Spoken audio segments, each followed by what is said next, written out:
थोड़ी देर पहले यादव परिवार के सदस्य बिल्लू यादव, जो रामगोपाल यादव का सगा भांजा है, उसने यूपी पुलिस के डर से न्यायालय में सरेंडर कर दिया है। यूपी में वो सब कुछ हो रहा है जिसके बारे में कभी किसी ने सोचा नहीं होगा, और ऐसा ही कुछ मैनपुरी उपचुनाव में होने के संकेत मिल रहे हैं। मैनपुरी में योगी की दमदार घेरेबंदी ने यादव कुनबे को परेशान कर रखा है, और यही वजह है कि भतीजे अखिलेश के साथ चाचा शिवपाल भी आ चुके हैं। तो क्या अखिलेश यादव के MY समीकरण की काट योगी आदित्यनाथ ने ढूंढ ली है? आखिर क्यों सीएम योगी कह रहे हैं कि नेताजी का सपना मैनपुरी में साकार होने जा रहा है?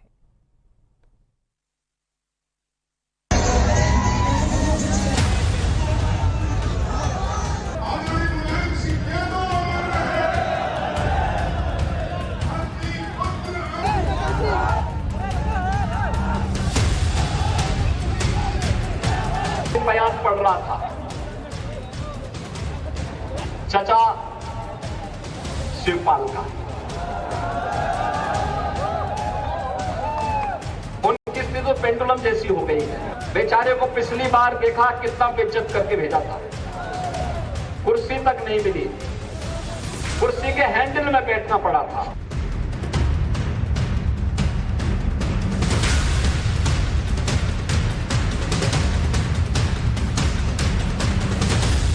नहीं पा रहे हैं, वो पेंडुलम नहीं है, वो ऐसा झूला झुलाएंगे मुख्यमंत्री जी को, छोड़ देंगे, पता नहीं लगेगा कहां जाएंगे।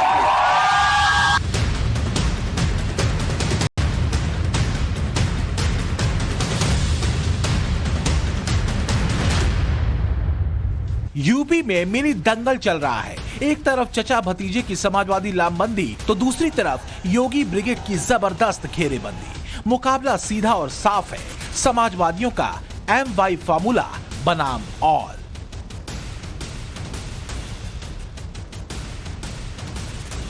मतलब ये कि रण एक है, रणनीति अलग और राजनीति के दांव जुदा। सवाल ये है, कौन करेगा नेताजी की सीट पर नेताजी के सपने को पूरा?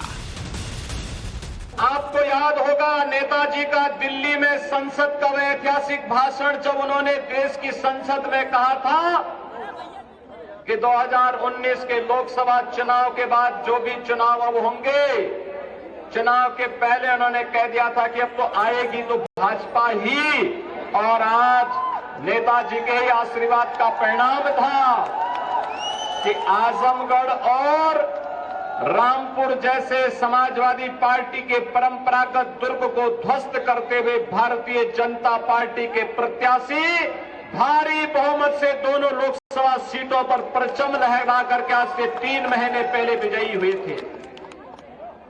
और इसलिए एक बार फिर से सरदेव नेताजी का वह सपना साकार होने जा रहा है, जो उन्होंने कहा था कि जीतेगी तो भाजपा ही। और वही भाजपा के लिए आपसे अपील करने के लिए मैं आज फिर से एक बार इस करहल विधानसभा क्षेत्र मैनपुरी में आपके बीच आया हूं। बस इसी दावे के साथ सीएम योगी ने मैनपुरी में एक अलग चक्रव्यूह समाजवादी भतीजे और प्रगतिशील समाजवादी चचा के खिलाफ रचा है। लेकिन मैनपुरी का दुर्ग एक दुर्गम साध है, जिस पर विजय तभी मुमकिन है जब सटीक रणनीति बने, जातिगत समीकरण सधे, MY वोट बैंक की काट मजबूती से उतरे और इमोशन के साथ कमिटमेंट भी दिखे। ये इमोशनल हमें कॉमन मैन के प्रति होना चाहिए। जिसके पास आवास नहीं उसको आवास मिलना चाहिए, जिसके पास शौचालय नहीं उसको शौचालय मिलना चाहिए, जिसके पास रोजगार नहीं उसको रोजगार मिलना चाहिए, जिसको सुरक्षा की आवश्यकता है उसको सुरक्षा मिलनी चाहिए। लेकिन भाइयों बहनों, समाजवादी पार्टी की सरकार 4-4 बार थी, इनके अपने बड़े बड़े बंगले बन गए, लेकिन मैनपुरी इटावा के गरीबों के मकान नहीं बन पाए। इनकी जमीनों पर कब्जा जरूर हो गया, लेकिन इनके अपने मकान नहीं बन पाए, इनके विद्युत के फ्री के कनेक्शन नहीं मिल पाए। और इसलिए मैनपुरी की जंग में समाजवादी खेमा इस बार कोई कसर नहीं छोड़ना चाहता। यही वजह है कि बहू डिंपल यादव के चुनावी मैदान में उतरने पर शिवपाल यादव भी उनकी मदद के लिए आ गए, ताकि थोड़ी बहुत ही सही अगर समाजवादी पार्टी के परंपरागत यादव मुस्लिम वोटर्स के बीच कोई कंफ्यूजन हो और वोट बंटने के आसार हो तो वो भी खत्म हो जाए। लेकिन करहल में योगी ने शिवपाल पर तंज कसा और उन्हें पेंडुलम बता दिया। भाइयों बहनों, मैं एक दिन बयान पढ़ रहा था, चचा शिवपाल का, उनकी स्थिति तो पेंडुलम जैसी हो गई है। पेंडुलम आपने देखा होगा ना, बेचारे को पिछली बार देखा कितना बेइज्जत करके भेजा था, कुर्सी तक नहीं मिली, कुर्सी के हैंडल में बैठना पड़ा था। और फिर उनको वही चीज याद आ जाती, कभी कभी उनको याद आता है। भाइयों बहनों, जीवन में पेंडुलम कभी नहीं बनना चाहिए, पेंडुलम का कोई लक्ष्य नहीं होता है। ऐसा है, हमारे जो मुख्यमंत्री थे आज करहल कह के गए कि चाचा पेंडुलम है, कभी इधर जाते हैं कभी उधर जाते हैं, इसलिए वो जान नहीं पा रहे हैं वो पेंडुलम नहीं है। वो ऐसा झूला झुलाएंगे मुख्यमंत्री जी को, छोड़ देंगे, पता नहीं लगेगा कहां जाएंगे।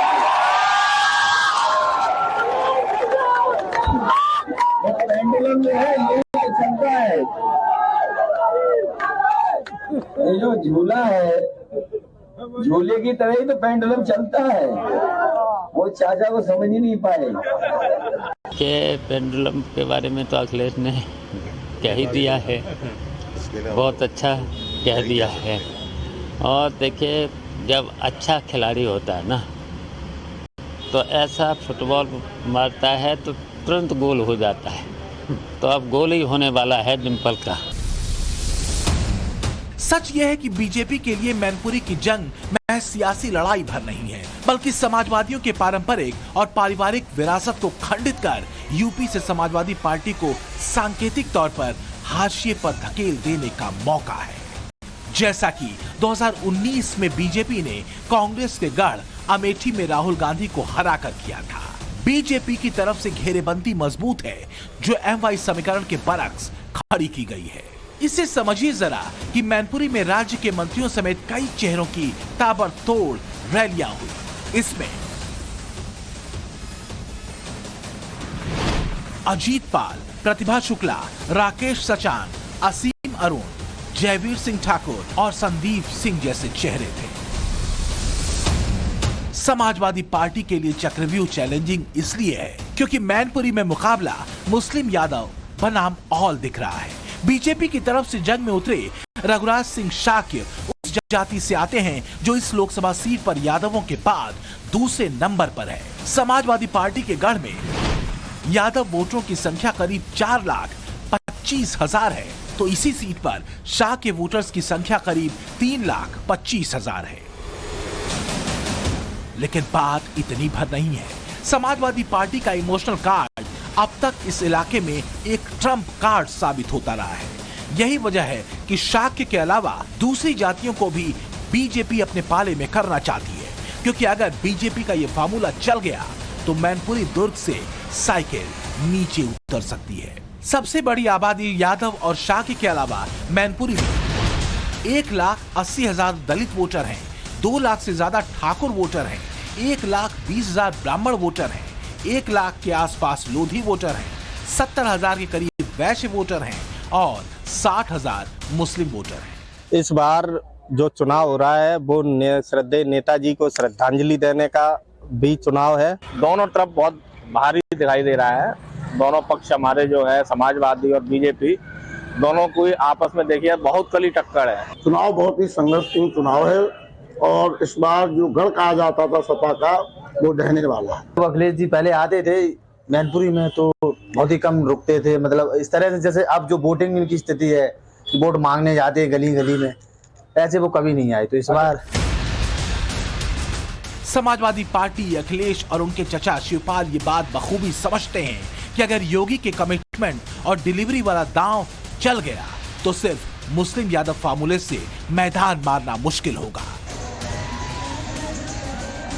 लिहाजा हर एक बदलाव को आसमान में तान कर मुद्दा बनाया जा रहा है, जैसे कि चचा शिवपाल यादव की सुरक्षा का Z श्रेणी से Y श्रेणी का हो जाना। शिवपाल यादव को यह सुरक्षा योगी राज में मई 2017 में दी गई थी, जिसे अब Z से Y कर दिया गया है।